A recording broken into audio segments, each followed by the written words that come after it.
क्या सीएपीएफ का merger civils में होगा, कब से होगा?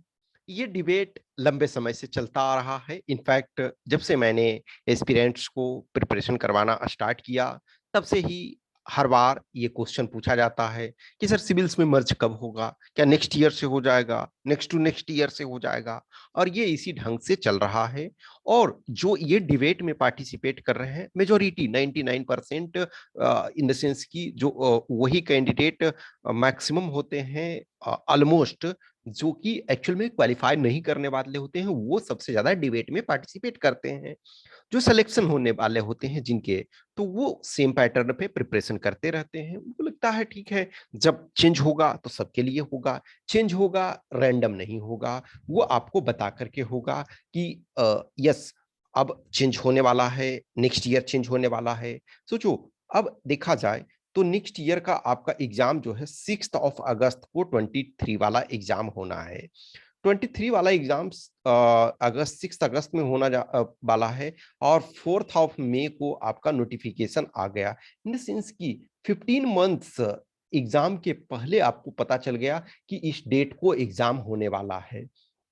अब हम ये कहते हैं कि फ्यूचर अनसर्टेन है, बट स्टिल अनलेस अदरवाइज कोई ऐसा ट्रेजेडी नहीं आती है, तो वो एग्जाम होगा। तो कोई भी चीज को, सिविल सर्विसेज हो या जो भी है, UPSC well before time calendar publish करती है। कुछ चेंजेस यदि करना होता है तो वो आपको पहले से नोटिस दे करके बताती है, नोटिफिकेशन आता है। तो इस वजह से परेशान ना हो। जब हर बार यही होता है, जब 21 का नोटिफिकेशन आया तो कुछ लोग, सर 23 में क्या, 21 में जब नोटिफिकेशन आया तो क्या सर 22 में मर्ज हो जाएगा? 22, अब 22 का फॉर्म आपका आ चुका है, in the sense form fill किया जा रहा है। 23 का अब एक तरह से आ गया है डेट कि हाँ इस डेट को होगा।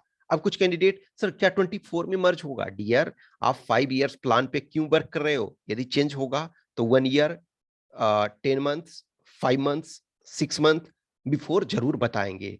और ड्रास्टिक चेंज जब भी होगा, अब सिविल्स में ही हो जाएगा। जस्ट हम मान ले हाइपोथेटिकल कि 24 में, अब इसलिए 23 के लिए अब कैलेंडर आ चुका है, 23 में नहीं होगा, 24 में सपोज हो जाएगा।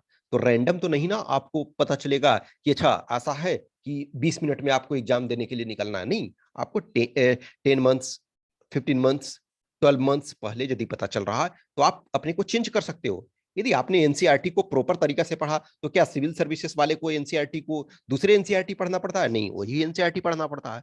तो आप उस पॉइंट ऑफ व्यू से अपने में एकोमोडेट कर सकते हो, चेंज कर सकते हो लिटिल। तो अननेसेसरी डिबेट पे मत जाओ। और यदि फिर भी आपको लगता है तो यू आर फ्री। अब ऐसे कैंडिडेट को मैं डिटेल में इंटरटेन नहीं कर सकता हूं अननेसेसरी चीजों को। तो मैंने इसी वजह से सोचा चलो ठीक है, इस पर एक स्मॉल सा वीडियो बना दूं कि अननेसेसरी इसमें डिबेट में जाने का कोई फायदा नहीं है। आप जैसे आप प्रिपरेशन कर रहे थे वैसे करते रहो। एक दूसरा debate SSB, service selection board, जो जिस ढंग से आपका एनडीए या सीडीएस में होता है, तो क्या इसमें होगा? अब कब होगा या नहीं होगा इस पर अभी कोई क्लियरिटी नहीं है। बिलीव मी, यदि आप प्रिपरेशन करते रहो, यदि कोई भी चीज चेंज होता है तो आपके अपने लिए नहीं होगा। चेंज होता है तो सबके लिए होता है। आपके कंडीशन के जो एस्पिरेंट्स हैं सबके लिए एक ही चेंज होता है। तो आपके पास टाइम दिया जाएगा, आप अपने को एकोमोडेट कर सकते हो। इस वजह से इस डिबेट में भी मत जाओ कि 23 में लागू होगा, 24 में लागू होगा, 25 में लागू होगा। ये अभी फिलहाल कुछ भी सर्टेन नहीं होता है। और होगा नहीं होगा उस पर हम क्यों जाते हैं? जो 22 के सपोज एस्पिरेंट्स हो, बेटर है 22 में क्वालिफाई करो, निकलो बाहर। 23 के एस्पिरेंट हो, 23 में क्वालिफाई करो, निकलो बाहर। अब 24, 25, 26 पे क्यों जा रहे हो? अब ये है कि कोई ये बोलोगे सर मेरा बच्चा पैदा होगा तो उसके प्रिपरेशन के लिए मैं सोच रहा हूँ। अरे डियर, पहले जब वो सिचुएशन आएगा तो क्या होगा, वो यदि जाना चाहेगा इसमें या नहीं जाना चाहेगा, उसके लिए अभी क्यों परेशान हो? तो अननेसेसरी डिबेट में मत जाओ। सीरियस यदि आप है तो आप इस पे करो। अदरवाइज देखो, आज की डेट में एन नंबर ऑफ चैनल होते हैं जिस पर डिबेट ही चलता रहता है। कांग्रेस ये करी, बीजेपी ये करी, तो आप उस ढंग से है तो इट्स ओके, क्योंकि आप वही करते रहो। लेकिन अभी जो है, जो वर्तमान में पैटर्न चलता, हमेशा ध्यान रखो कि सिविल्स में भी चेंजेज हुए। आपके असिस्टेंट कमांडेंट के एग्जाम में भी चेंजेस हुए पैटर्न में ग्रेजुअली, और हर एग्जाम में धीरे धीरे। और मेरा पर्सनल भी मानना है कि एक्चुअली कुछ और कंपोनेंट इसमें ऐड किए जाने चाहिए, क्योंकि अभी भी बहुत सारे जो कैंडिडेट होते हैं वो इस एग्जाम को उतने सीरियस में नहीं लेते, और जो बहुत सारे सीरियस में लेते हैं वो बहुत लोग क्वालिफाई नहीं कर पाते हैं। एक तो थोड़ा फिजिकल का स्टैंडर्ड मैं समझता हूँ लिटिल और इम्प्रूव करने की, और थोड़ा सा स्टैंडर्ड सही करने की जरूरत है। इन द सेंस, जैसे देखो पहले जो एग्जाम होता था तो उसमें रनिंग के लिए सपोज 800 मीटर के लिए आपको 3 मिनट दिया जाता था मेल को, और फीमेल को सपोज 4 मिनट। लेकिन अभी आपका 3 minute 45 second and 4 minute 45 second, तो 3 मिनट 45 सेकेंड में आराम से कर लेते हैं।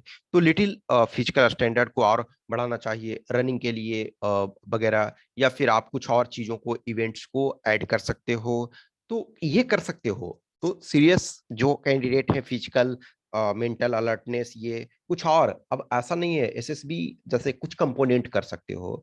फॉर एग्जांपल 150 मार्क्स का यदि इंटरव्यू है तो आप कुछ ऐसे साइकोमेट्रिक टेस्ट या उस ढंग के चीजों को कर सकते हो। एसएसबी जो है, मान के चलो कि आप 5 डेज का नहीं कर सकते हो, 2 डेज का ही कर दो। उस 2 डेज में सपोज मार्क्स कर दो कंपोनेंट की 100 मार्क्स का। अब इंटायरली इसी पे मत मेरा ओपिनियन है कि जैसे एसएसबी में क्या होता है कि कोई candidate even if first rank शायद लाया हुआ होता, लेकिन एसएसबी में वो डायरेक्टली आउटराइटली रिजेक्ट हो जा रहा है।